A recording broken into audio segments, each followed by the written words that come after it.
গতকালকে আদালত প্রাঙ্গণে বিচারপতি মানিকের উপর যে ধরনের আক্রমণ চালানো হলো, যে ধরনের নৃশংসতা চালানো হলো, এই টোটাল ব্যাপারটার জন্য আমি দুঃখ প্রকাশ করছি, আমি লজ্জা প্রকাশ করছি। এখন বলতে পারেন যে কেন? বিচারপতি মানিক তো বাস্তবিক পক্ষেই অপরাধী। শেখ হাসিনার ফ্যাসিস্ট সরকারকে রক্ষা করার জন্য তিনি বিভিন্নভাবে এজেন্ডা বাস্তবায়ন করেছেন, বিভিন্ন টকশোতে তিনি উচ্ছৃঙ্খল আচরণ করেছেন, মানুষকে গালিগালাজ করেছেন। তো এদিক থেকে আমরা মনে করি যে বিচারপতি মানিক অপরাধী। এখন আমার কথা হলো, বিচারপতি মানিক যদি বাস্তবিক পক্ষেই অপরাধী হয়ে থাকে তাহলে তাকে তো আদালতে সোপর্দ করা হলো।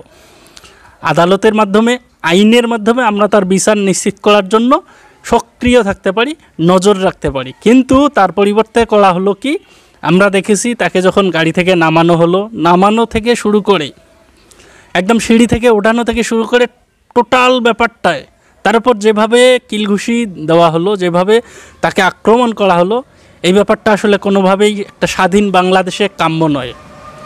আমরা একটা বিপ্লব সাধন করেছি এই কারণে যাতে আমরা ন্যায় বিচার নিশ্চিত করতে পারি, যাতে আমরা মানুষের কথা বলার অধিকার, বাক স্বাধীনতাকে নিশ্চিত করতে পারি, যেন মানুষের যে অধিকার সেই অধিকারগুলোকে আমরা নিশ্চিত করতে পারি। কিন্তু যখন আমরা সেই বিচার ব্যবস্থাকেই প্রশ্নবিদ্ধ করে সেই বিচার ব্যবস্থাকে আমরা নিজ হাতে নেওয়ার চেষ্টা করি, আমরা সহজতে কোনো একজন মানুষের বিচার করতে থাকি, বিচার করার চেষ্টা করি, সেই ব্যাপারটা কিন্তু একদম নিঃসন্দেহে প্রশ্নবিদ্ধ হয়। তো আমরা যেন কোনোভাবেই আমাদের এই অন্তর্বর্তীকালীন যে ডক্টর ইউনূসের সরকার আছে, এই সরকারকে আমরা যেন প্রশ্নের মুখে না ফেলি, এই সরকারকে যেন কোনোভাবেই লজ্জা পেতে না হয়, লজ্জার সম্মুখীন আমরা না করি।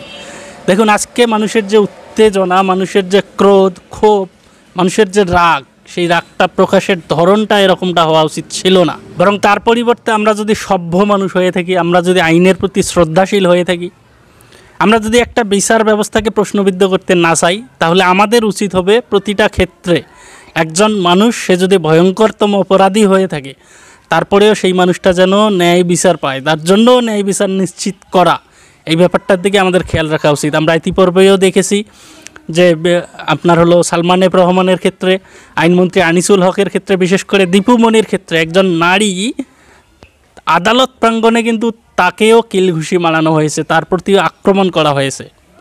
তো এই ব্যাপারটা আসলে কোনোভাবেই কাম্য নয়। আমি বিশ্বাস করি তারা অপরাধী। আমি বিশ্বাস করি আওয়ামী লীগের, শেখ হাসিনার ফ্যাসিস্ট সরকারকে রক্ষা করার জন্য, জিইয়ে রাখার জন্য তারা বিভিন্ন এজেন্ডা বাস্তবায়ন করেছে। আমি বিশ্বাস করি তারা সবাই সারা বাংলাদেশের সাধারণ মানুষের চোখে অপরাধী, ঘৃণ্যতম অপরাধী। কিন্তু সেই একই অপরাধ তো আমরা করতে পারি না, তাই না? যে অপরাধের জন্য একজন মানুষকে আমরা আসামির কাঠগড়ায় দাঁড় করাচ্ছি, সেই একই অপরাধ যদি আমরা করি ভাই, তাহলে তাদের আর আমার ক্ষেত্রে তো কোনো পার্থক্য করা যায় না, তাই না? তারা যে অপরাধ করলো, ঘুরে ফিরে আমরাও সেই অপরাধ করলাম, তাহলে পার্থক্যটা কোথায়? তাহলে আমরা এই যে বিপ্লব সাধন করলাম, এই বিপ্লবের যথার্থতা কোথায়? আমি মনে করি এই কাজটা যদি অনবরত ঘটতে থাকে, যদি আসামিদেরকে আদালত চত্বরে একদম বিচারের মুখোমুখি করার ক্ষেত্রে তার পূর্ববর্তী সময়ে যদি তাদের উপর আক্রমণ চালানো হয়, অনবরত এই কাজটা ঘটতে থাকে, তাহলে পুরো বিচার ব্যাপারটাকেই, ব্যবস্থাটাকেই প্রশ্নবিদ্ধ করা যায়, পুরো বিচার ব্যবস্থাটাই প্রশ্নবিদ্ধ হয়ে ওঠে। এবং আমাদের অন্তর্বর্তী সরকারও কিন্তু এক্ষেত্রে দায় এড়াতে পারে না।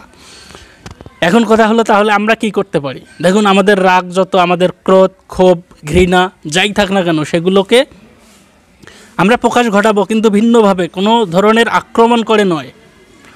দেখুন, একটা ব্যাপার খেয়াল করুন, আপনি গতকালকে বিভিন্ন ফেসবুক পোস্ট, ইউটিউবের বিভিন্ন কমেন্ট যদি আপনি একটু বিশ্লেষণ করেন, আজকের বিভিন্ন ফেসবুক পোস্ট, ফেসবুক কমেন্ট, ইউটিউবের কমেন্ট যদি আপনি একটু বিশ্লেষণ করেন, তাহলে দেখবেন যে বিচারপতি মানিকের প্রতি বিভিন্ন মানুষের কিন্তু সহানুভূতি সৃষ্টি হয়েছে। এবং তার প্রতি এই যে হামলা, তার প্রতি এই যে আক্রমণ, এই ব্যাপারটাকে অনেক মানুষ কিন্তু ঘৃণা করেছে।